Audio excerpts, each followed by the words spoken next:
The cry of a wounded soldier pierced the deafening roar of explosions, and Captain Sarah Miller, her hands busy with rescue, darted towards him, ignoring the whistling bullets flying dangerously close to her head. Time slowed as her hands, guided not by textbooks but by years of harsh experience, began to perform the impossible, binding severe bleeding with bandages that just a moment ago had been part of her own uniform. She could hear her own racing pulse in her ears, mixed with distant cries, the smell of gunpowder and iron, as she set to work, her focus absolute and her determination unwavering. Those seconds, those minutes in the Snake Canyon on April 17, 2011, forever etched in her understanding. Life hangs by a thread, and she is the only barrier between death and hope. She remembered Private Smith lying there, his face pale, blood pouring heavily from a wound in his neck. Round them, the ground shook from mortar explosions, and the moans of the wounded blended with the crack of gunfire. Sarah did not think. She acted. Her fingers, trembling yet incredibly precise, found the artery. She tore the sleeve of her uniform, twisted it into a tourniquet, and pressed it against the wound, feeling the moisture seep into the fabric. "Hang in there, Smith," she whispered, though the sound of her voice drowned in the chaos. He looked at her with unseeing eyes, but she saw a tiny spark of hope in them. Then there was Sergeant Johnson, pinned under debris with a severe leg injury. Sarah worked quickly, using a shard of metal plate from a bulletproof vest as a splint, securing it with straps torn from backpacks. She felt the dust and sand getting into her teeth, sweat pouring into her eyes, but she did not stop. Every breath, every movement was directed towards saving lives. She knew reinforcements would not come quickly, and every wounded soldier depended solely on her.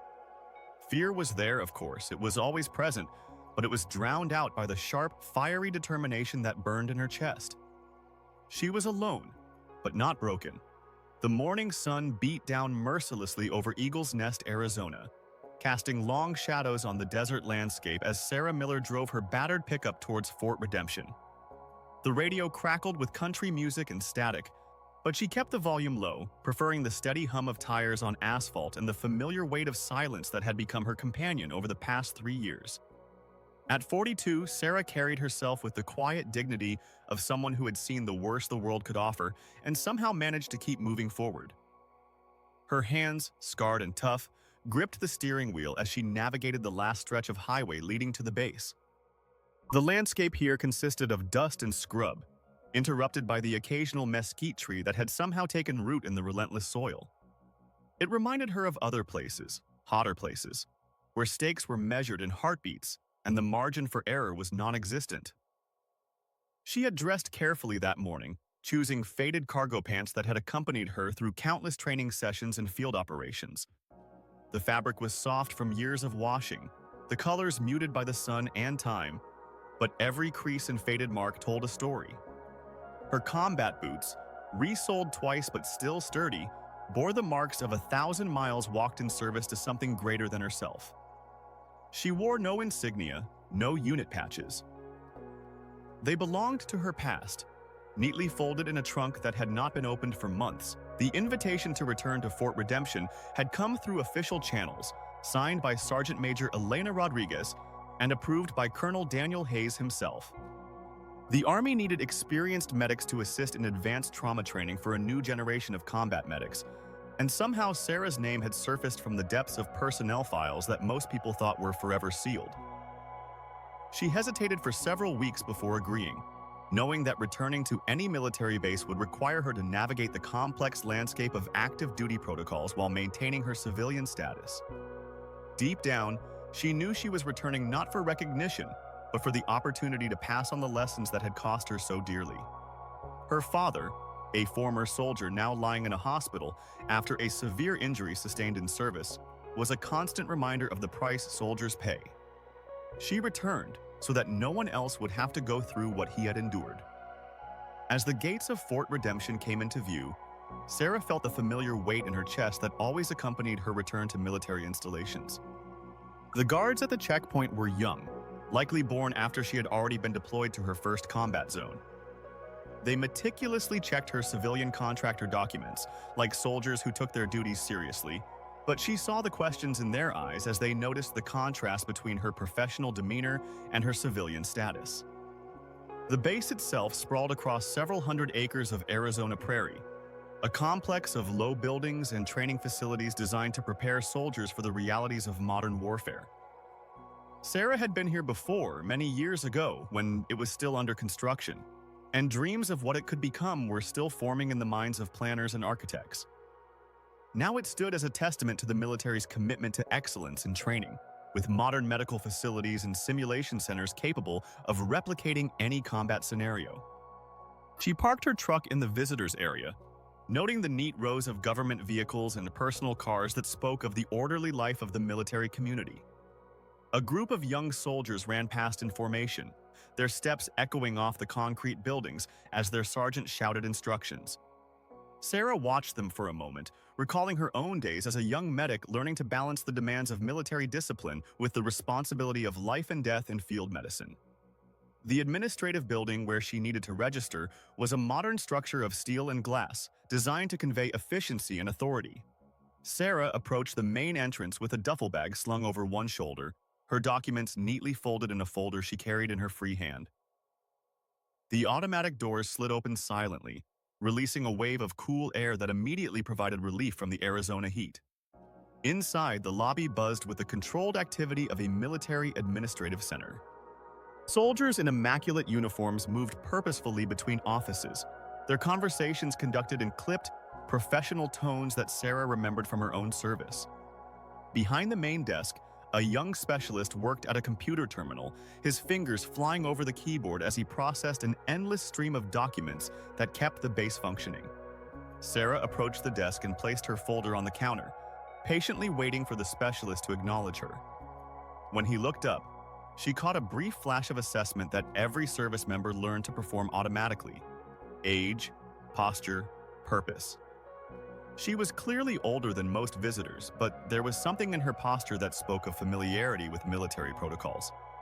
"I'm Sarah Miller," she said, her voice carrying the clear diction of someone accustomed to being heard and understood. "I have an appointment with Sergeant Major Rodriguez regarding the medical training contract." The specialist, whose nameplate read Reed, opened her file on his computer and began the verification process. As he worked, Sarah noticed other eyes in the lobby studying her with varying degrees of curiosity. A group of junior officers stood by the bulletin board, their conversation halting as they noticed her presence. She caught snippets of their discussion, speculations about contractors, questions about qualifications, a kind of professional curiosity that was natural in a military environment. "Ma'am, I see your assignment has been confirmed," Specialist Reed said, shifting his gaze from the screen to Sarah's ID. "However, I need to address the issue of your uniform. Basic policy requires that only active personnel wear military uniforms on the premises. I need you to change into civilian clothes before we continue the meeting." Sarah felt a barely perceptible shift in the room's atmosphere as the chatter quieted and attention focused on the exchange at the counter. She glanced down at her faded field pants, understanding the rule, but also aware of the awkward position it created. These were not dress or ceremonial uniforms. This was practical field attire that she had chosen for its familiarity and comfort during what promised to be a physically demanding training assignment. "I understand the rule," Sarah replied evenly. "I brought civilian clothes with me just in case. Is there a place where I can change?" Before Specialist Reed could respond, Lieutenant Mark Jensen stepped forward from where he had been observing the exchange at the officer's bulletin board. He was young, probably in his late 20s, with the clear posture of someone who took rules seriously and expected the same from others. His uniform was impeccable, every detail perfect, and he carried himself with the confidence of an officer who felt comfortable wielding authority.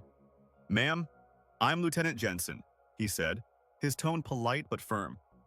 "While I appreciate your understanding of the rule, I need to resolve this matter immediately. Basic policy clearly defines unauthorized uniform wear, and I cannot allow you to proceed further on the premises while violating it." Sarah nodded, acknowledging both the lieutenant's authority and his duty to uphold basic rules. She had anticipated this might become an issue and had prepared accordingly. "Of course, Lieutenant. As I mentioned to the specialist, I have civilian clothes with me." If you could direct me to an appropriate place to change, I will take care of it right away. The expression on Lieutenant Jensen's face softened slightly at her cooperative demeanor, but his voice remained official. There's a restroom at the end of the hall that you can use. However, I want to make it clear that this is not just a matter of convenience. The military uniform represents something significant, and it should only be worn by those who have earned that right through active service. His words hung in the air like a challenge, though Sarah felt they were not intended as a personal attack. Lieutenant Jensen was doing his job, enforcing rules that existed for respectful reasons, but she also sensed an undertone suggesting he might be making assumptions about her past and qualifications that were not necessarily accurate. "I completely understand," Sarah said, maintaining her composure. "The uniform indeed represents something significant, and I have great respect for that tradition." Turning toward the hallway indicated by Lieutenant Jensen, Sarah became aware of the attention her situation had drawn from others in the lobby. Some watched with clear curiosity, others with the detached interest of people observing a minor administrative drama. A few seemed to be waiting to see how the situation would resolve, as if her response to the lieutenant's directive was meant to reveal something important about her character. Sarah found the restroom and set her gear bag on a small bench inside. As she began changing from her field pants into the civilian clothes she had brought just in case, she contemplated the irony of the situation. These faded items had been with her during some of the most challenging moments of her military career, and now they were treated as if they were stolen valor rather than the earned years of dedicated service. The civilian clothes, khaki pants, and a simple polo shirt felt foreign after the familiar weight and texture of her military uniform. Carefully folding her field pants and placing them in her duffel bag, Sarah caught a glimpse of herself in the bathroom mirror. She looked like any other middle-aged contractor arriving for a consulting assignment, which was exactly what she was. When she removed her jacket, the fabric lifted just enough to reveal the tattoos sprawling across her shoulders. A combat medic cross entwined with angel wings, with a date, April 17, 2011, that made every soldier within sight freeze in recognition, because that ink symbolized the hardest day in Harabistan. She quickly lowered her jacket, concealing the tattoo, but she knew its significance was a mystery. As she stepped out of the bathroom, the lobby had largely returned to its usual rhythm of activity. Lieutenant Jensen nodded approvingly at her civilian attire, and Specialist Reed completed her check-in with professional efficiency. Preparing to meet Sergeant Major Rodriguez, Sarah realized that this first interaction set a tone that would likely influence how others on the base perceived her role and qualifications. The morning was still young, and Fort Redemption stretched out before her like a landscape of opportunities and challenges. Sarah Miller had returned to the military world as a civilian, but the memories and experiences that defined her remained as vivid as the scars on her hands, and the knowledge that some stories were too important to remain buried in classified files. Sergeant Major Elena Rodriguez stood behind her desk like a fortress of authority. Her weathered hands were clasped behind her back as she studied the woman sitting across from her. At 39, Elena had earned her position through 2 decades of unwavering dedication to the improvement of training, and her office reflected that commitment. Walls adorned with certificates of appreciation, photographs of units, and military relics that told stories without words. The morning light filtering through the blinds cast angular shadows on her face as she reviewed contractor Sarah Miller's file for the 3rd time that week. "Your credentials are impressive," Elena said, settling into her chair with the measured movements of someone who understood that every gesture carried weight. Combat medic training at Fort Sam Houston, advanced trauma certification, 3 deployments to Harabistan between 2007 and 2010. "What I don't see here is why someone with your experience decided to leave active duty." Sarah shifted slightly in her seat, aware of the probing nature of the question. She had anticipated this conversation. It was natural for military leadership to want to understand the motives of civilian contractors, especially those with extensive combat experience. "Personal reasons, Sergeant Major. Family obligations that required me to return to civilian life. My father, a former serviceman, was seriously injured in the line of duty, and I needed to care for him." The answer was technically accurate but deliberately incomplete, and both women understood the boundaries it established. Elena nodded, making a note in the file before decisively closing it. What matters now is what you can bring to our training program. These young medics are good, eager, dedicated, technically skilled, but most of them have never seen real combat, never made life and death decisions under fire. That's where experience becomes invaluable, Sarah agreed. Training scenarios can simulate the technical aspects of trauma care, but they cannot replicate the psychological pressure of working with wounded soldiers under enemy fire. Elena's expression softened slightly, revealing a glimpse of the mentor beneath her strict military facade. Colonel Hayes has given me broad authority to develop this training program, and I want it to truly prepare these guys for what they might face on the front lines. Book knowledge only goes so far. Through the office window, Sarah could see the expansive complex of medical training facilities at Fort Redemption. The modern buildings housed complex simulation equipment designed to recreate battlefield conditions. But she knew from experience that no technology could fully prepare a person for the reality of working with an injured comrade when shells were whistling overhead. Such preparation required a different type of education that could only be provided by those who had lived through those moments. I reviewed the training program you sent, Sarah said, pulling a folder from her bag.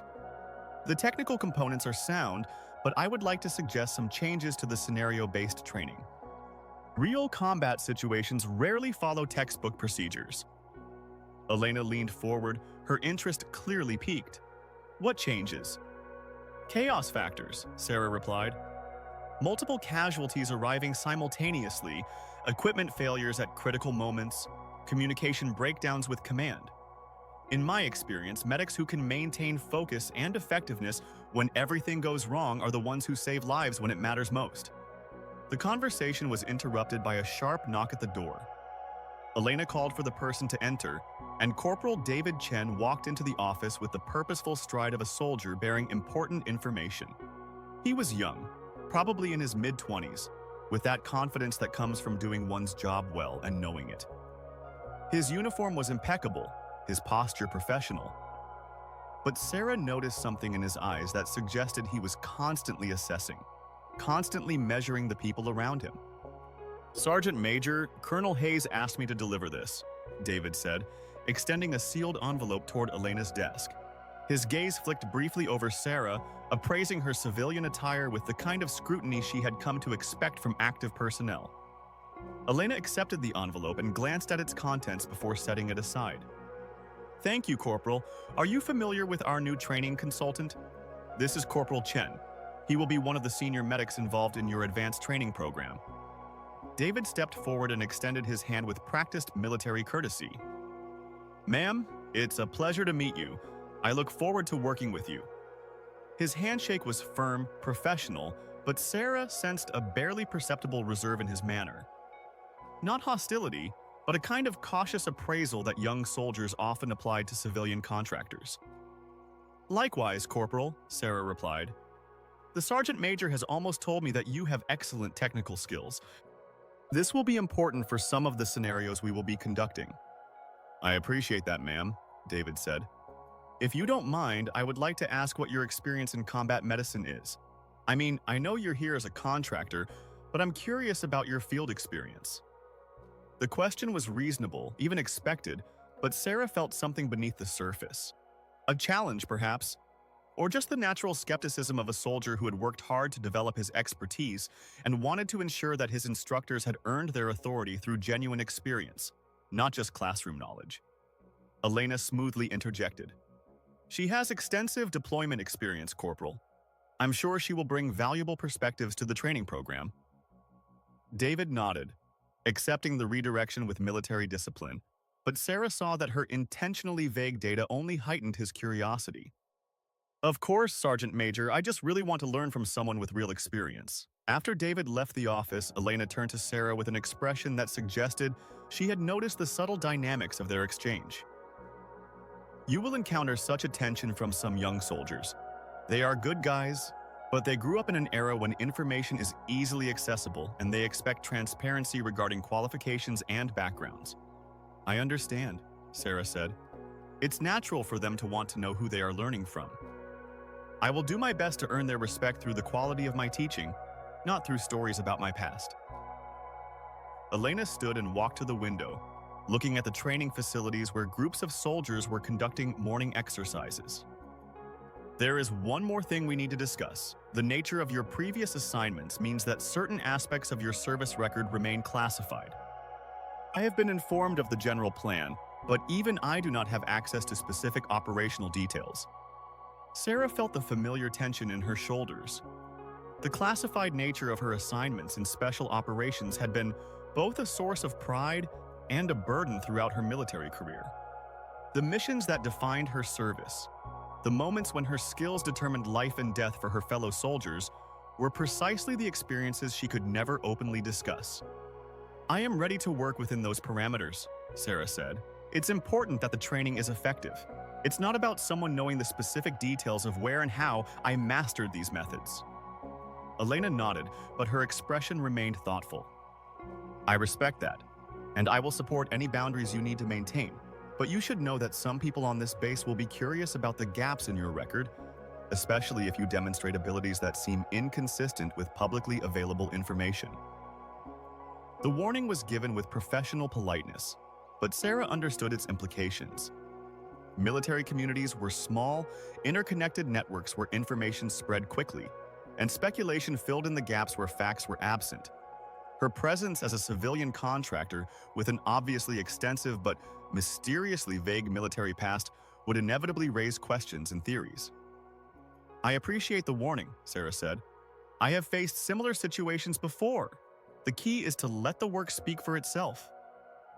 Elena returned to her desk and pulled out the training schedule, which was marked with handwritten notes and corrections. Let's focus on the practical details. Your first session is scheduled for tomorrow morning with a group of 12 advanced medics. They have all completed basic trauma training, but they are preparing for deployment, so they need to be ready for anything. Sarah reviewed the schedule, noting the progression from basic refresher courses to increasingly complex scenario-based training. The program was well-designed, systematically building up to the kinds of high-pressure, multiple-casualty situations that defined combat medicine. I would like to add some elements focused on decision-making under extreme stress, methods for maintaining clarity when everything seems to be falling apart. That's exactly what I was hoping you would bring to the program, Elena said. These soldiers are technically competent, but they need to understand that classroom competence does not necessarily translate to effectiveness in combat. When their meeting concluded, Sarah gathered her materials and prepared to embark on the challenging process of translating her hard-earned experience into lessons that could be taught without revealing the specific circumstances in which they were gained. She understood that the coming days would require her to navigate carefully between the desire to prepare these young soldiers for the realities they might face and the necessity of protecting information that remained classified years after the events that gave rise to it. As she walked through the base to her temporary quarters, Sarah was aware of the attention her presence continued to attract. Soldiers passing by her in the corridors nodded politely and greeted her professionally, but she felt the curiosity her civilian status generated among people accustomed to clearly defined hierarchies and easily identifiable roles. The afternoon sun began to descend toward the western horizon, painting the sky in shades of orange and gold that reminded Sarah of other sunsets in other places, where the beauty of the landscape sharply contrasted with the harsh realities of war. Tomorrow would bring her the first opportunity to share what she had learned in those places, filtered through the careful constraints of security protocols, but enriched by the knowledge that training and education could mean the difference between bringing soldiers home and having them be merely a memory. That evening, as Sarah reviewed her training materials in the quiet of her quarters, she allowed herself to recall some of the faces that motivated her to return to military training. The young medics she had worked with on the front lines, soldiers whose quick thinking and steady hands saved lives in the most challenging conditions imaginable. If she could help prepare the next generation to carry on that legacy, the complicated navigation of classified information and civilian contractor protocols would be worth any problems they might bring. The Fort Redemption mess hall buzzed with the familiar cacophony of military life at breakfast. Metal trays clattering against steam tables, the rhythmic thud of industrial food preparation, and hundreds of conversations merging into a steady hum of voices. Sarah Miller moved through the serving line with the practiced efficiency of someone who had been through countless military mess halls, selecting coffee that looked strong enough to dissolve paint and oatmeal that promised sustenance rather than flavor. Morning sunlight streamed through the tall windows, illuminating the tables where soldiers gathered, according to the invisible hierarchies governing military social dynamics. She found an empty table by the windows, preferring the relative isolation of navigating her way into already established groups. As she sat down at her table with her tray, Sarah noticed a subtle change in the nature of the conversations, which seemed to be stirred by her presence. The nearby tables grew quieter, voices lowered to more subdued levels, and she caught fragments of speculation about the new civilian contractor who somehow gained access to advanced medical training programs. "That's her," someone whispered from a table of junior soldiers. Grace said she has some kind of classified past, but no one knows what exactly. Sarah focused on her breakfast, long accustomed to being the subject of military gossip. In her experience, curiosity about new personnel was natural and usually harmless. Soldiers were trained to be observant, and the appearance of anyone whose role was not immediately obvious would inevitably generate questions and theories. A few tables away, Private First Class Maria Guerrero sat with a group of medics preparing for deployment. Her breakfast was forgotten as she listened to the speculations surrounding Sarah Miller. At 20 years old, Maria possessed the focused intensity that characterized soldiers who took their duties seriously. She had voluntarily pursued combat medic training despite the concerns of family members worried about the dangers, but Maria understood that her skills could mean the difference between life and death for her fellow soldiers. "I heard she used to be in special operations," said Private Brittany Cox, leaning forward conspiratorially. But when Lieutenant Jensen made her change out of those old field pants yesterday, she didn't argue or throw a fit. It seemed like she understood how the system works. Maria glanced at Sarah's table, studying the posture and demeanor of the older woman. In the way Sarah carried herself, alert yet relaxed, aware of her surroundings without appearing paranoid, there was something that spoke of genuine military experience. "Maybe we should just ask her ourselves instead of guessing," Maria suggested. "Sure," snorted Corporal David Chen from the next table. "Because civilian contractors are always eager to discuss their mysterious past with random soldiers." His voice carried enough volume for Sarah to hear the sarcasm, even though his words were directed at his own dining companions. Sarah continued to eat methodically, giving no indication that she noticed the conversation. She had long learned that reacting to every provocation or attempt to draw her into defending her background only attracted more attention. It was better to let her work speak for itself and allow curious soldiers to draw their own conclusions, based on observations rather than assumptions. The dynamics of the dining area reflected broader patterns that Sarah had learned from her own military service. Young soldiers, especially those who had not yet been deployed, often exhibited a mix of confidence and uncertainty that manifested in skepticism toward anyone whose qualifications were not immediately obvious. This was a natural defense mechanism in an environment where expertise could literally be a matter of life and death. Doubt about qualifications was not only acceptable but necessary. Staff Sergeant Thomas "Gunny" Riley entered the dining area with the purposeful gait of a man on a tight schedule. At 35, he bore the weathered look of a career soldier who had seen multiple deployments and understood the value of experience over theory. His eyes swept the dining area with automatic assessment before settling on Sarah's table. Something in his expression shifted. Not recognition, but a kind of focused attention that suggested he had seen what others had missed. Gunny grabbed his breakfast and approached Sarah's table with deliberate casualness. "These places fill up quickly, and I noticed you found a good spot by the window." Sarah gestured to the empty chair across from her. "I'm Sarah Miller, a civilian contractor working with the medical training program." "Gunny Riley, logistics and supply," he replied, sitting down with careful movements of someone managing old injuries. "I heard you're coming in to work with their medics. They need all the real perspective they can get." The comment was made casually, but Sarah sensed something beneath the surface. A probing quality that suggested Gunny Riley was assessing her responses just as much as he was engaging in conversation. She had encountered this before with senior sergeants who had developed finely tuned instincts for evaluating personnel. "Experience is valuable," Sarah agreed, but every deployment, every situation is different. The best training prepares soldiers to adapt and think critically, not just to follow predetermined procedures. Gunny nodded, sipping his coffee and studying Sarah's face. I've seen medics who were technically flawless in training, but completely fell apart when things got chaotic on the front lines. And I've seen others who might not have been textbook perfect, but had something else, a kind of calm under pressure that can't be taught. That comes from exposure, Sarah said cautiously. The more challenging situations a person has been through, the better they become at maintaining focus when everything seems to be falling apart. Their conversation was interrupted by the arrival of Captain Karen Burns, who approached their table with the swift efficiency that characterized her approach to most professional interactions. At 34, Karen had earned a reputation as one of the most competent medical officers at Fort Redemption, combining technical expertise with leadership qualities that inspired confidence in stressful situations. "Miller, I'm Captain Burns from the Medical Training Department," she said, extending her hand. "I wanted to introduce myself before your first session this morning and see if you need anything to get started." Sarah shook the offered hand, noting the firm grip and direct eye contact that spoke of both confidence and professionalism. "I've reviewed the training materials and everything looks well organized. I'm looking forward to working with your medics." Karen took an empty chair from a nearby table and joined the conversation. "I've been reviewing your proposed changes to the curriculum. The emphasis on decision-making under stress is exactly what we need.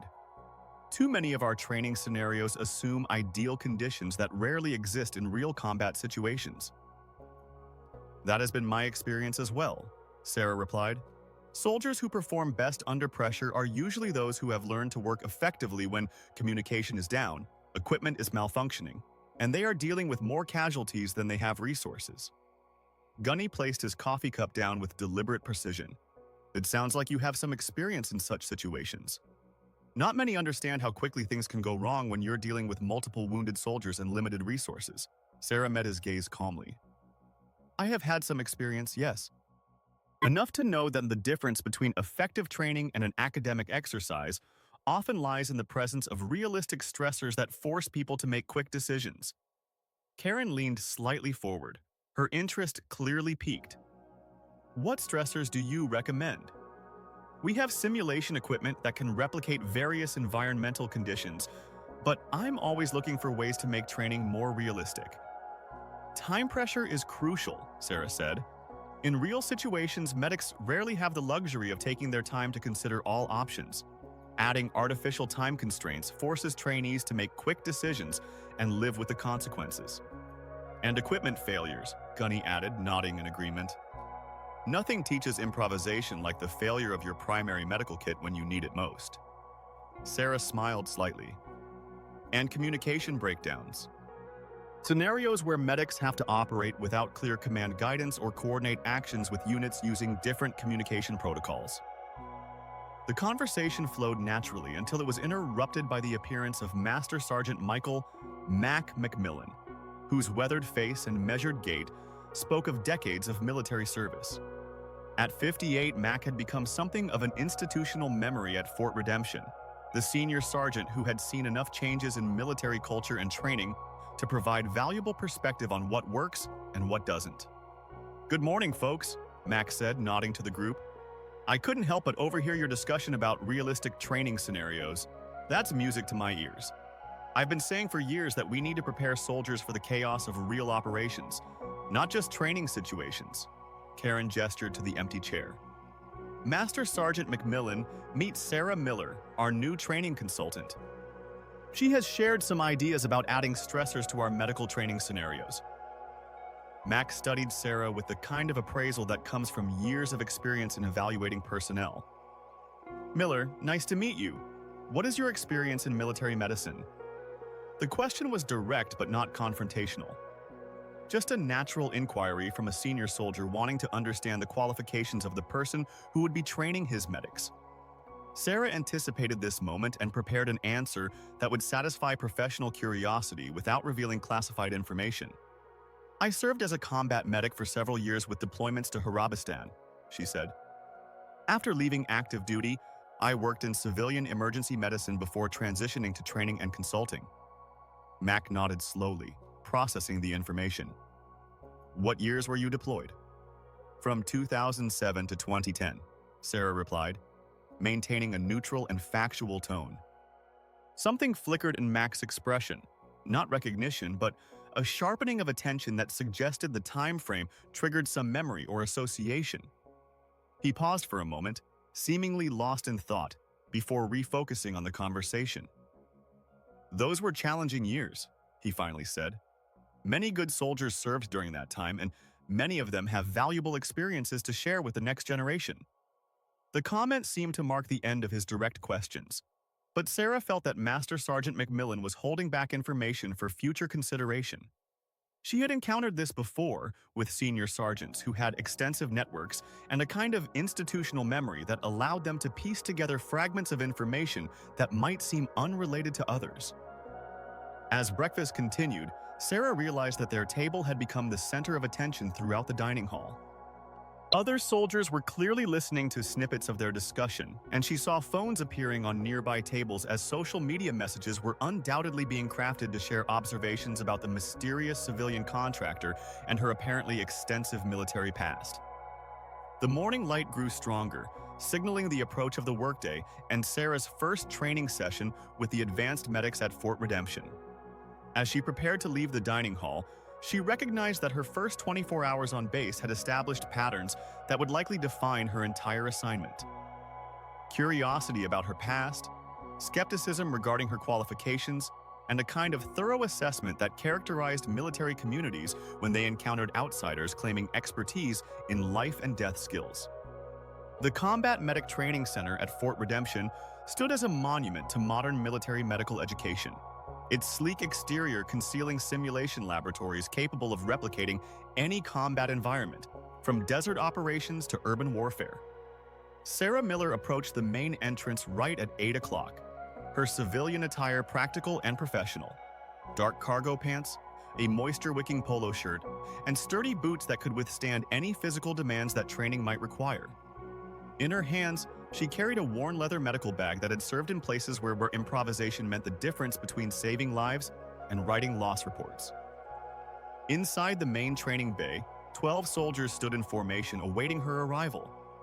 They represented the cream of the combat medics at Fort Redemption, selected by Sergeant Major Rodriguez for advanced training based on their technical skills, leadership potential, and upcoming deployment schedules. Sarah saw a mix of anticipation and skepticism on their faces as she entered the room, a natural reaction from professionals who had worked hard to develop their expertise and wanted to ensure that any additional training would be worth their time.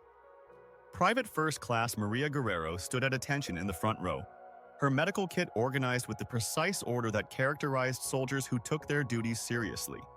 Next to her, Corporal David Chen maintained a professional posture, his eyes tracking every movement of Sarah, with an appraisal that would later be discussed in group chats and informal conversations. Other medics, a mix of junior soldiers and experienced sergeants, displayed varying degrees of curiosity about the civilian contractor who somehow earned the right to train them in advanced combat medicine. At ease, Sarah said, her voice carrying the unmistakable authority of someone used to commanding attention in high-pressure situations. I'm Sarah Miller, and for the next 2 weeks, I will be working with you to enhance your capabilities in providing trauma care in combat situations. She approached the front of the room with economical steps, placing her medical bag on the central table where it would be visible to all trainees. Before we begin, I want to establish some ground rules. First, everything we do here is designed to prepare you for situations where ideal conditions do not exist, and textbook procedures may be insufficient. Second, I expect you to challenge assumptions, including mine, if you believe there is a better way to solve a problem. Staff Sergeant Juan Herrera, a veteran medic with 2 previous deployments, raised his hand. Ma'am, what is your experience in combat medicine? I mean, we've all heard different stories about your background, but it would be helpful to know what situations you've actually worked in. The question was reasonable and posed with professional politeness, but Sarah recognized the underlying challenge. These soldiers had invested significant time and effort into developing their medical skills, and they deserved to know that their instructor possessed genuine expertise, not just theoretical knowledge. I served as a combat medic in Harabistan from 2007 to 2010, Sarah replied, maintaining eye contact with Herrera. During that time, I worked in various capacities, at forward operating bases, accompanying convoys, and on some specialized missions that I cannot discuss in detail due to classification restrictions. David Chen shifted slightly, his expression suggesting that the intentionally vague reference to classified missions only heightened his skepticism. With all due respect, ma'am, many people served in Harabistan during those years. What makes your experience particularly relevant to advanced trauma training? Sarah nodded, acknowledging the legitimacy of his concern. Fair question, Corporal. Instead of telling you about my experience, let me show you. We will start with a scenario that will demonstrate some of the challenges you may face on the front lines. She approached the control panel that operated the simulation equipment of the training facility with practiced efficiency. Sarah programmed a complex scenario involving multiple casualties, equipment failures, and communication breakdowns. The lighting in the room dimmed to simulate the limited visibility of dawn operations, while the speakers began generating the ambient noise of helicopter blades and distant explosions. Your unit has just sustained casualties from an improvised explosive device, Sarah announced, her voice cutting through the simulated chaos. You have 4 wounded soldiers, limited medical supplies, and your primary communication equipment is damaged. Your medical helicopter will arrive in 15 minutes, but the weather conditions are deteriorating. 4 training mannequins, equipped with realistic wound simulators, were positioned around the room, each representing different types of injuries requiring immediate medical intervention. The complexity of the scenario was immediately apparent. No medic could handle all 4 victims at once, necessitating the team's prioritization, delegation, and coordination of their efforts under extreme time pressure. Guerrero, Chen, you take the soldiers with severe chest and abdominal injuries, Sarah ordered. Herrera, Cox are handling traumatic amputations. Everyone else, organize a casualty collection point and prepare for medical evacuation. The medics sprang into action with the disciplined efficiency of their training, but within minutes, the limitations of textbook procedures became evident. Simulated equipment failures that Sarah had programmed into the scenario meant that standard medical devices malfunctioned at critical moments, forcing teams to improvise solutions using any available resources. Maria Guerrero found herself working on the mannequin depicting a soldier with a severe chest injury, but her suction device failed just as she attempted to clear the airway. For a moment she hesitated, her training emphasizing the importance of proper equipment for such procedures. What are you going to do, Guerrero? Sarah shouted, moving between teams to observe their responses to the escalating problems.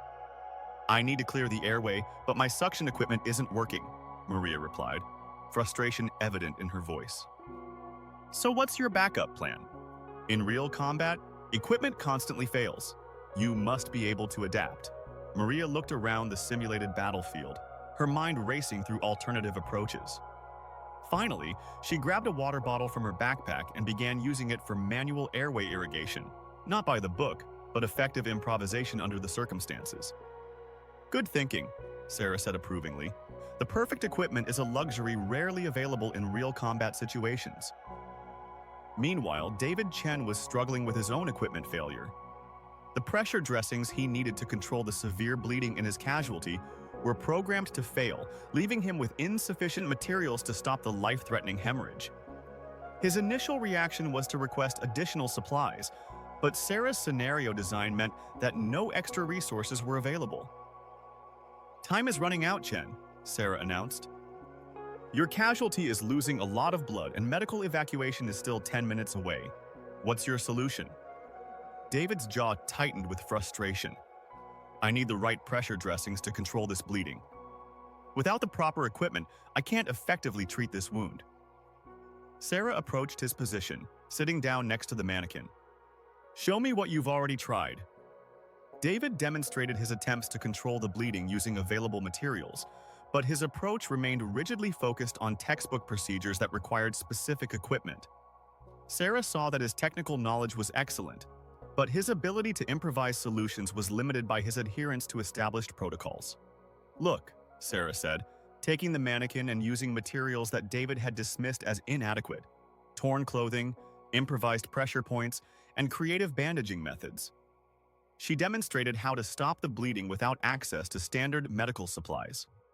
Other medics paused their work to observe Sarah's technique. Her movements were smooth and confident, showcasing a kind of muscle memory that comes from extensive real-world experience. She was not just demonstrating alternative procedures, she was showing them how to think creatively under pressure. The key to understanding is the underlying physiology, Sarah explained while working. If you know why a certain technique works, you can adapt it to any available materials. As the scenario progressed, Sarah introduced additional complications designed to test the medic's ability to maintain effectiveness under increasing stress.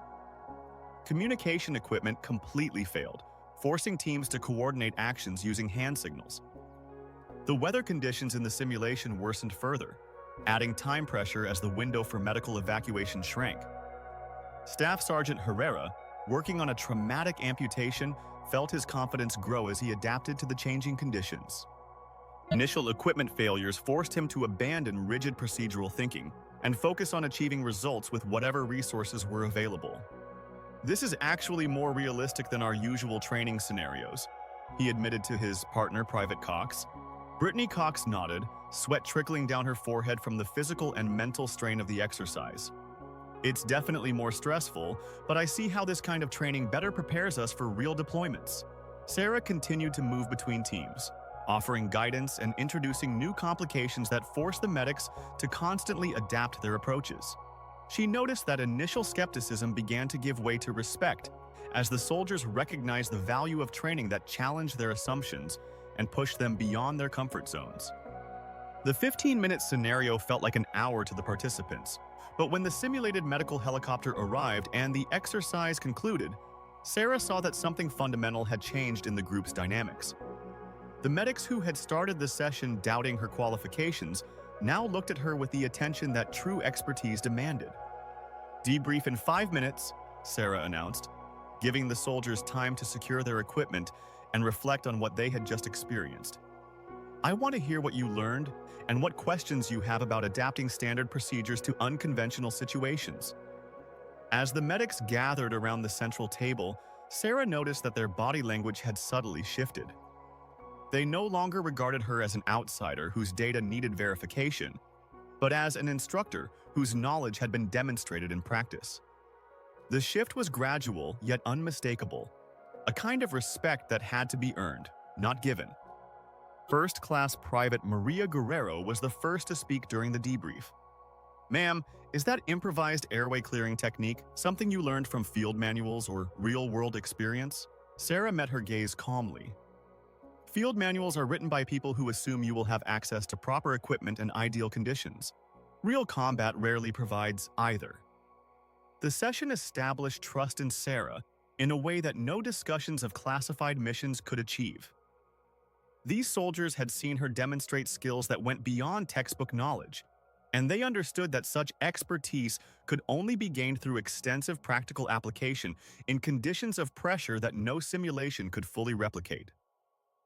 The afternoon heat bore down on Fort Redemption like a suffocating blanket, turning the open training area into an oven that tested the endurance of even the most seasoned soldiers. Sarah Miller stood by the casualty evacuation lane, watching her medics prepare for the second training session of the day. The morning scenarios indoors established her authority, but the afternoon exercise would push the soldiers beyond their comfort zone in ways that air-conditioned simulation labs could not. Staff Sergeant Gunny Riley approached the training area with a tablet and an expression of professional concern. He observed Sarah's methods from a distance, noting how her students reacted to instructions that challenged traditional approaches to combat medicine. Something about her teaching style triggered memories he couldn't quite place, a familiarity with techniques that were typically not covered in standard military medical training. "Miller," Gunny said, settling into the shade of the nearest equipment trailer, "do you mind if I observe this session? I'm always interested to see new approaches to training, especially those that seem to receive such positive feedback from medics." Sarah looked up from her preparation checklist, noting how carefully Gunny had positioned himself to observe both the training exercise and her reactions to various situations. Of course, Staff Sergeant, the more eyes we have on safety protocols, the better. The afternoon scenarios will be physically demanding. The 12 medics assembled in formation looked less skeptical than they had that morning. But Sarah could see the fatigue on their faces, stemming from being pushed beyond their usual procedures. Specialist Maria Guerrero maintained a professional posture despite the sweat already beading on her forehead, while Corporal David Chen checked and rechecked his medical kit with the nervous energy of someone who had learned that equipment failures were now an expected part of training, not just annoying accidents. "Today we're working on casualty evacuation under fire," Sarah announced, her voice easily carrying across the training area. "You will be moving injured soldiers 400 meters across open terrain, facing simulated enemy contact, equipment failures, and multiple casualties arriving simultaneously." She gestured to a series of obstacles arranged to mimic the challenging terrain medics might encounter in real combat situations. Concrete barriers representing collapsed buildings, sand pits simulating difficult movement, and areas of open ground where teams would be subjected to simulated enemy fire. "The key to a successful casualty evacuation is not just medical knowledge," Sarah continued.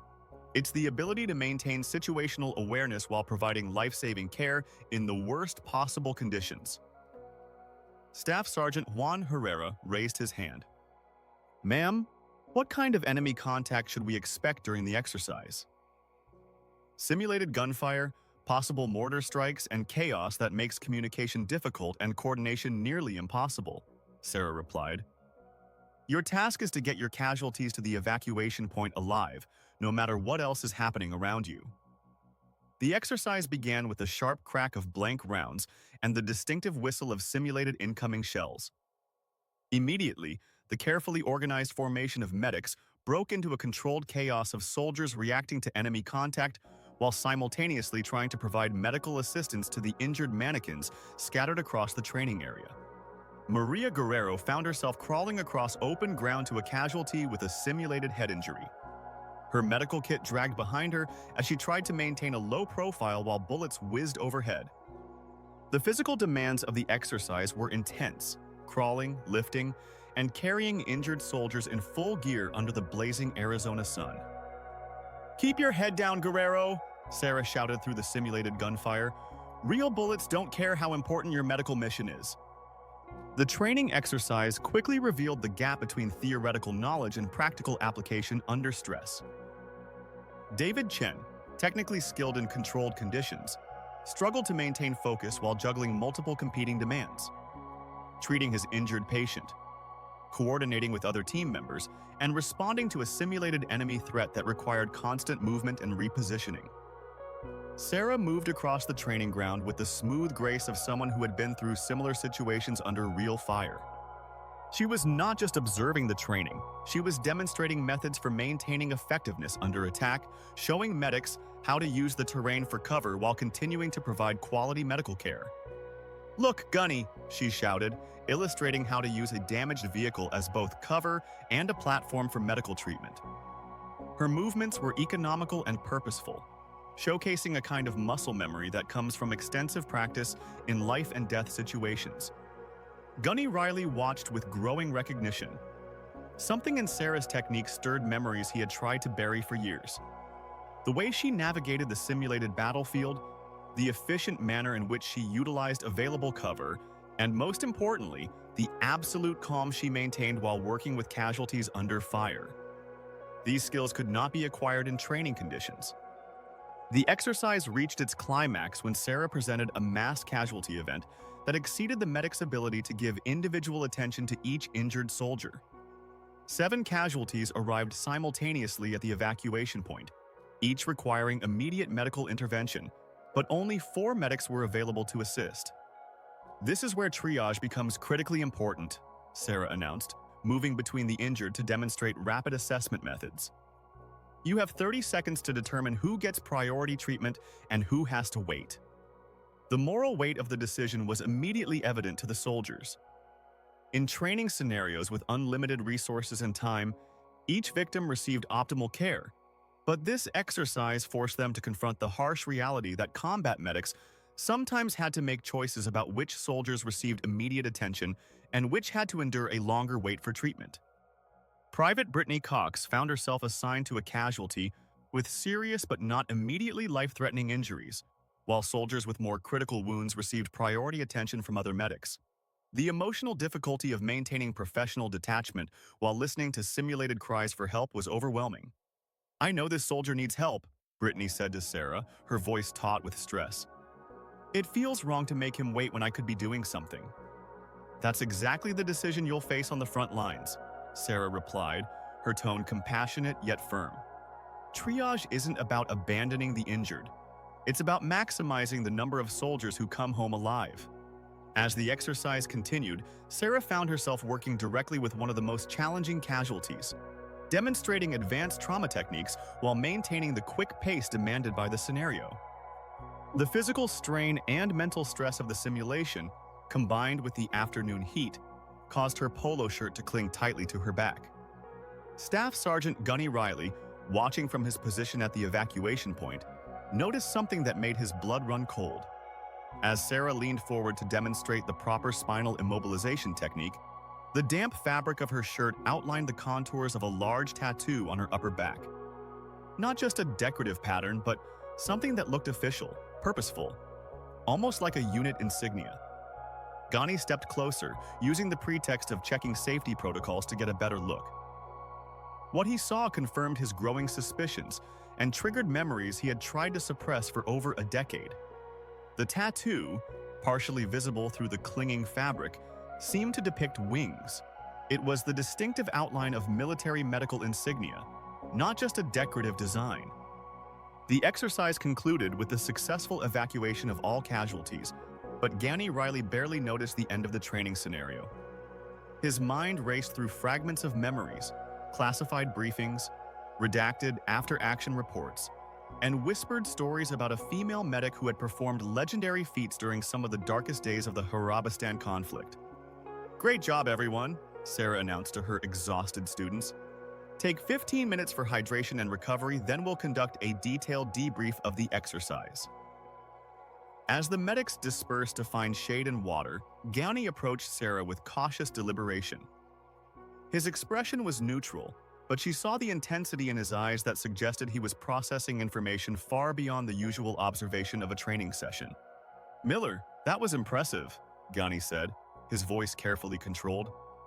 "Your methods of evacuating casualties are remarkably sophisticated. Where exactly did you learn to operate under fire like that?"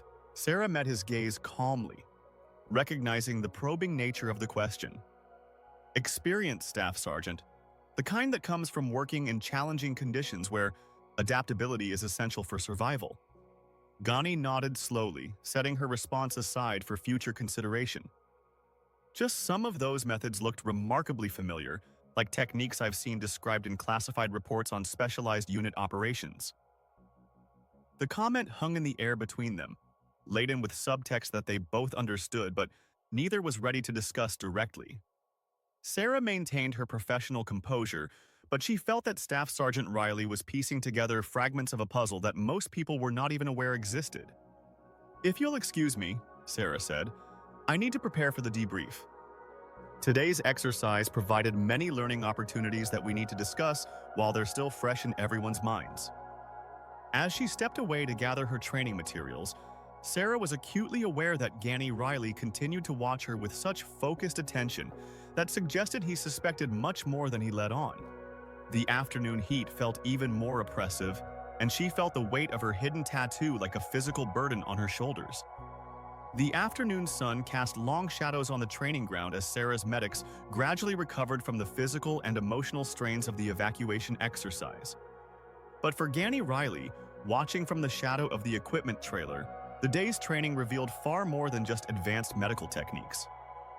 Something about Sarah Miller did not fit her official status as a contractor, and the tattoo he had caught a glimpse of that day hinted at a story that was far more significant than anyone at Fort Redemption knew.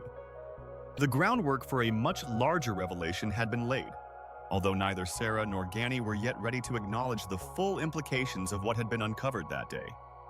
Staff Sergeant Ghani Riley sat alone in his office long after the official end of the workday, fluorescent lights humming overhead as he stared at the secure computer terminal that connected him to classified military databases. His hands trembled slightly as he entered his access credentials, knowing that the search he was about to conduct could either confirm his suspicions or prove that his imagination was working overtime under the Arizona heat. The image of that tattoo, glimpsed through Sarah Miller's sweat-soaked shirt, had been etched in his memory for hours, evoking fragments of classified briefings he had attended many years ago. The database search interface appeared on his screen, and Gowney began typing carefully crafted queries designed to access information about the medical personnel of Special Operations who served in Harabistan from 2007 to 2010. Most records were heavily redacted. Entire sections crossed out for operational security, but he was looking for something specific: any mention of female medics who served in elite units during that time. 3 floors down, in the medical facility of the base, Dr. Benjamin Carter was conducting his own investigation using entirely different resources. The civilian contractor had arrived at Fort Redemption with impeccable credentials and a recommendation from the Pentagon that bypassed the usual vetting procedures, but something about Sarah Miller's training methods piqued his professional curiosity. At 55, Benjamin had spent enough time in military medical circles to recognize techniques that went far beyond standard combat medic training. "Angela, I need you to pull some personnel files for me," Benjamin said to his administrative assistant, who was preparing to leave for the evening. "Specifically, any available records on our new training consultant, Sarah Miller." Angela Rodriguez, a civilian employee who had worked in military medical administration for over 15 years, paused at the door. "Doctor, you know that contractor personnel files are usually quite limited. Most detailed background information remains with their parent organizations." "I understand," Benjamin replied, "but pull everything we have access to. I'm particularly interested in her deployment history and any specialized training certifications." Meanwhile, in the non-commissioned officers club located near the center of Fort Redemption, Master Sergeant Michael Mac McMillan was sipping a beer while his mind processed a conversation he had overheard at breakfast that morning. At 58, Mac had developed a sort of institutional memory that allowed him to connect seemingly unrelated pieces of information over decades of military service. Sarah Miller's mention of serving in Harabistan from 2007 to 2010 triggered something in his memory. Not a specific incident, but an unsettling feeling that he had heard her name before in contexts unrelated to standard medical training. Mac pulled out his personal phone and began scrolling through his contacts, searching for retired colleagues who might have served in Harabistan at the same time as Sarah Miller. The military community was surprisingly small, especially among special operations personnel, and stories had a way of lingering long after the events that spawned them had been classified and shelved. Back in his office, Ganny Riley's database search began yielding results that made his pulse quicken. A series of action reports from 2009 contained references to, quote, exceptional medical support during operations that were described only in vague terms. The names of the personnel involved were fully redacted, but the visible operational details painted a picture of medical heroism in the most extreme combat conditions. One report in particular caught his attention: a mission summary from April 17, 2011, which described an ambush on a convoy that resulted in numerous casualties and a medical evacuation that required unprecedented individual initiative under constant enemy fire. The medic involved apparently worked alone for more than 2 hours, treating and stabilizing the injured while the unit awaited reinforcements and evacuation. Ghani felt his breath catch as he read the sparse details that had survived the classification process. April 17, 2011, the same date he had seen on Sarah Miller's tattoo that day. The coincidence seemed impossible, but the implications were staggering if his suspicions were correct. At the medical facility, Dr. Benjamin Carter was reviewing the official file of contractor Sarah Miller with growing bewilderment. Her education was impressive: advanced trauma certification, specialized training in field medicine, extensive experience in a civilian emergency department, but there were gaps in her timeline that suggested periods of service or training not documented in available records. "This doesn't make sense," Benjamin muttered to himself, noting that there was a 3-year gap in Sarah's civilian medical career between 2007 and 2010. which was simply marked as military service with no details about units, deployments, or specialties. His computer pinged with an incoming secure message from Dr. Jennifer Walsh, a colleague from Walter Reed Medical Center who had worked extensively with special operations medical personnel. Benjamin sent her a standard inquiry about Sarah Miller's past, hoping Jennifer's connections might provide additional context about their new training consultant. The message was brief but intriguing. Benjamin, the name Sarah Miller sounds familiar, but I can't discuss details through regular channels. Can you arrange a secure call? This may be more significant than you think.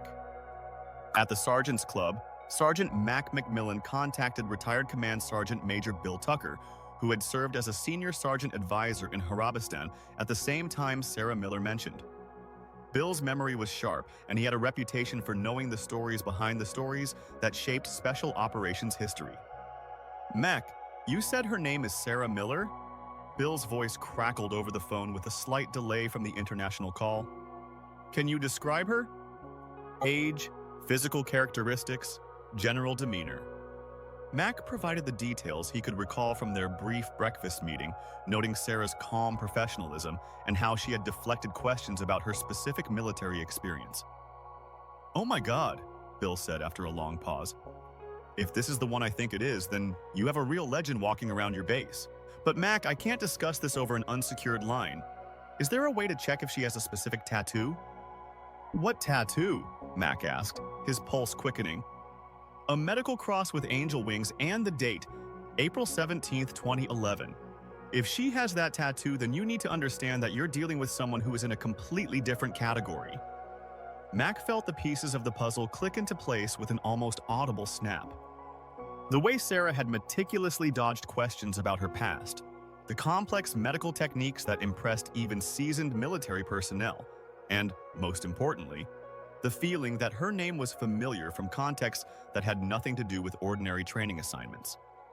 Returning to his office, Gunny Riley expanded his search in the database, including records from units operating in the specific region of Karabistan, where the incident on April 17, 2011 occurred. The information was heavily classified, but his clearance level allowed him access to operational summaries that provided insight into missions that had never been publicly acknowledged. One document struck him, a commendation that had been written but never presented due to the classified nature of the operation. The text was heavily redacted, but what remained was enough to confirm his suspicions. Exhibited extraordinary courage and medical skill during prolonged contact with the enemy, single-handedly stabilized numerous critically injured. Actions directly responsible for saving lives during the convoy evacuation. The document was dated April 18, 2011, clearly referring to actions from the previous day.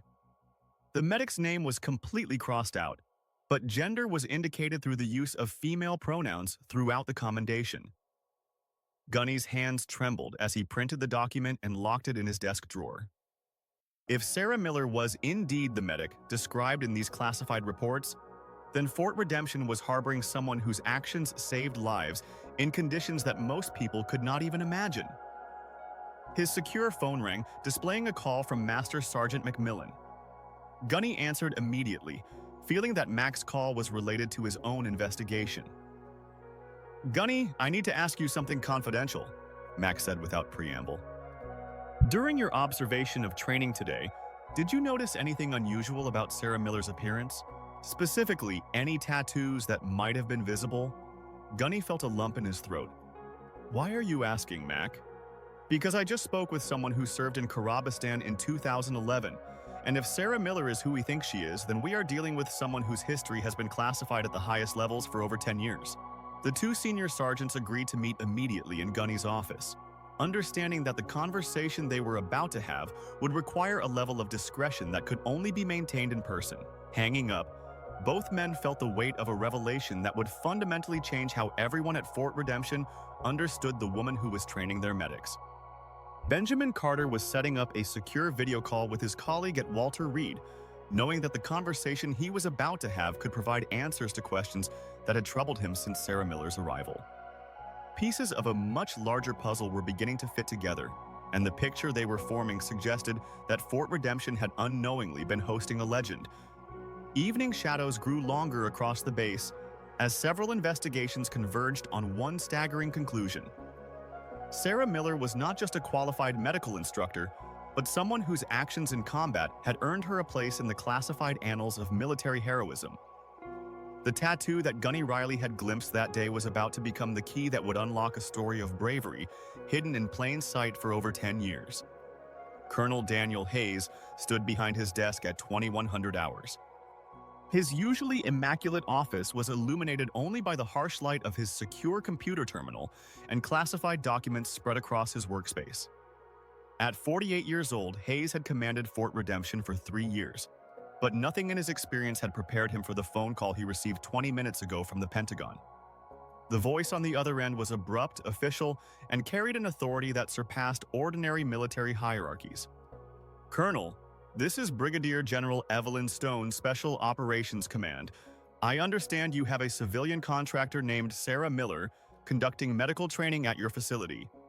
Hayes confirmed the information, expecting the usual request for contractor performance or security clearances. Instead, General Stone provided information that fundamentally changed his understanding of who had been walking around his base for the past week. "Colonel, Sarah Miller is not just any contractor. She is Captain Sarah Miller, a former Special Operations medic, awarded the Silver Star, the Bronze Star with V device, and 3 Purple Hearts. More importantly, she is the medic who single-handedly saved 23 soldiers during an ambush in Snake Canyon on April 17, 2011. We kept her identity classified for her own protection, but it seems the information is starting to leak." Now Hayes was looking at the classified personnel file that had been sent to the secure terminal within minutes of the phone call. The document painted a picture of heroism that seemed almost fictional in its scale. A female medic working alone under constant enemy fire for over 2 hours, treating the wounded with improvised equipment, calling in tactical air support, and coordinating evacuation procedures for the injured. A knock at his office door interrupted his reading. "Come in!" Hayes shouted, and Staff Sergeant Gunny Riley entered the office carrying a folder of papers and wearing the expression of someone who had discovered something significant. "Sir, I apologize for the late hour, but I believe we have a situation that requires immediate command attention," Gunny said, his voice taut with controlled excitement. Hayes gestured for him to take a seat across from his desk. "Staff Sergeant, I think I know what you're here to discuss. Please sit down and tell me what you found." Gunny opened his folder and placed several printed documents on the colonel's desk. "Sir, this afternoon during medical exercises, I noticed something that prompted me to search the classified database. I believe our contractor, Sarah Miller, may not be who we think she is." "Go on," Hayes said, although he already knew where the conversation was heading. "Sir, I caught a glimpse of a tattoo on her back during today's exercises. The design appeared to represent a medical emblem with a specific date, April 17, 2011. When I cross-referenced that date with classified mission reports, I found references to a female medic who performed extraordinary actions during an ambush on a convoy." Hayes nodded slowly. "Gunny, what I am about to tell you must not leave this office without my explicit permission. You have stumbled upon information that has been classified at the highest levels for over 10 years. Another knock interrupted their conversation. This time, Master Sergeant Mac McMillan entered the office along with Dr. Benjamin Carter, both men wearing expressions that suggested they had conducted their own investigations. "Colonel," Mac said, "we need to discuss Sarah Miller. I've been in touch with retired personnel who served in Harabistan, and Dr. Carter has been communicating with colleagues at Walter Reed. We believe she may be someone whose identity was intentionally concealed." Hayes looked around his office at the 3 men who had independently arrived at the same conclusion. "Gentlemen, close the door and take a seat. What I am about to share with you is classified, but given what you have already discovered, you need to understand the full scope of who we are dealing with." Carter spoke first. "Colonel, my colleague at Walter Reed confirmed that Sarah Miller is a legend in the medical circles of special operations. Apparently, her actions during one engagement saved more lives than most medics save in entire deployments." "That's true," Hayes replied, opening the classified dossier on his desk. "Sarah Miller is Captain Sarah Miller, and she is the medic known as the Ghost of the Canyon. On April 17, 2011, her convoy was ambushed in a valley north of Snake Canyon. 18 soldiers were wounded, and the unit was pinned down by constant enemy fire from high ground on 3 sides of the valley. Mac leaned forward, his weathered face tense with attention.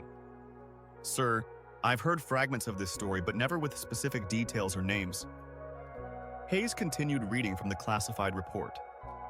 Captain Miller operated alone for 2 hours and 17 minutes, providing aid to the injured under direct fire. She improvised medical equipment, used tactical radio procedures to coordinate air support, and personally carried wounded soldiers to safe positions. When helicopters arrived for evacuation, she stabilized all 18 wounded soldiers and prevented any further casualties. Ghani felt a lump in his throat as he listened to the official account of actions that perfectly matched the evidence he had uncovered. "Sir, why was this information classified?" "Such actions usually lead to public recognition and awards." "Because," Hayes replied, "Captain Miller's unit was conducting a classified operation that was never officially acknowledged.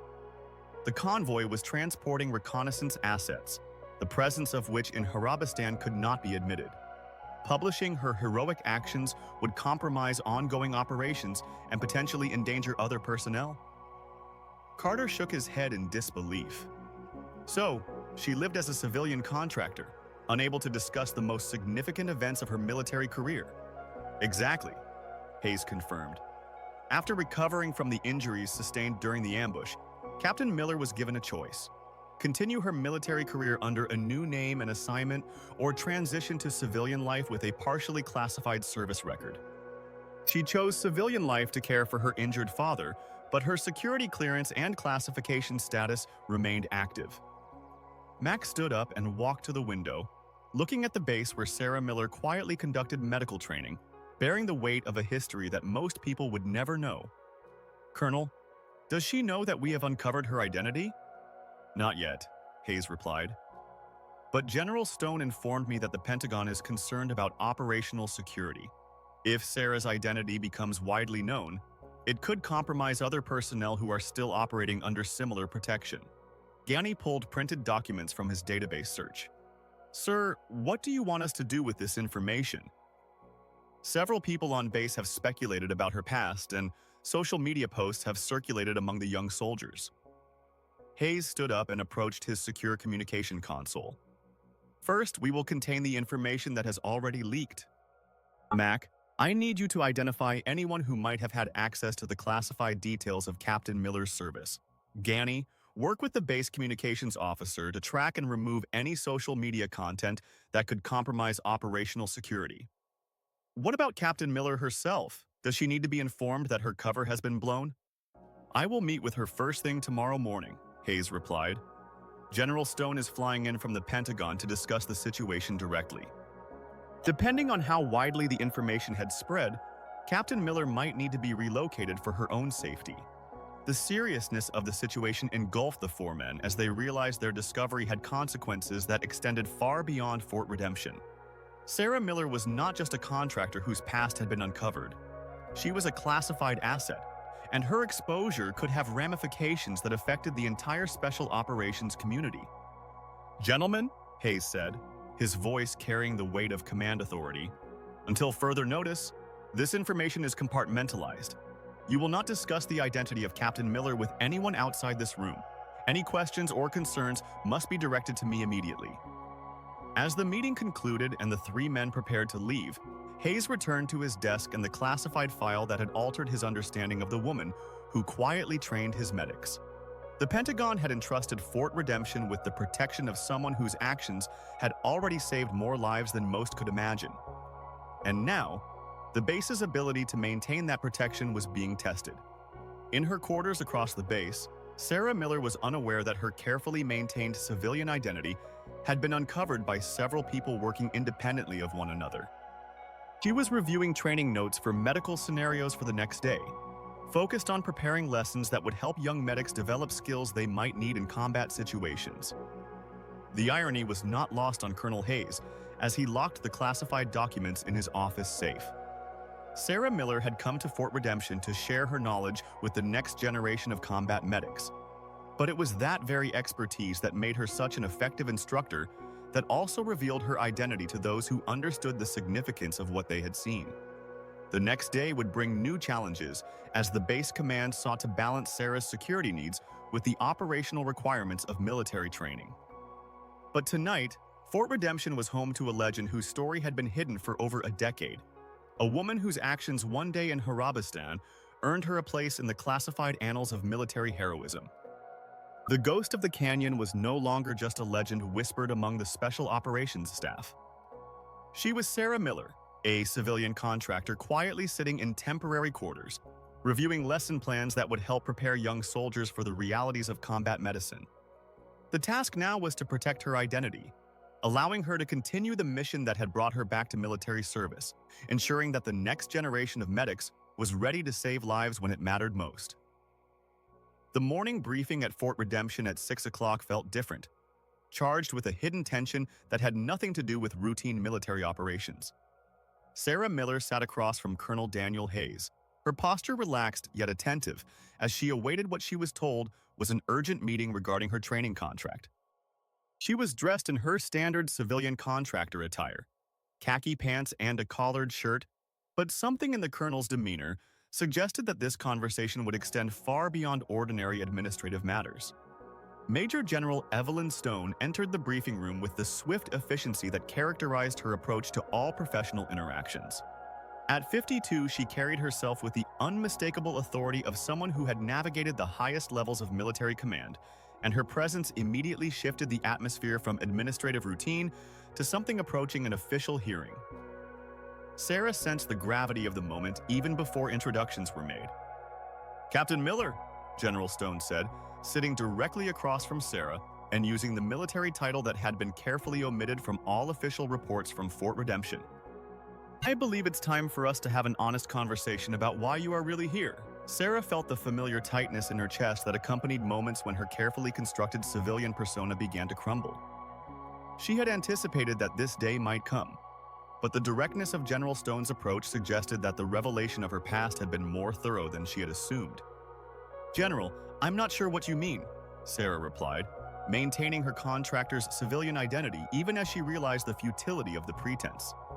"I'm here on contract to provide support in medical training as authorized by Sergeant Major Rodriguez."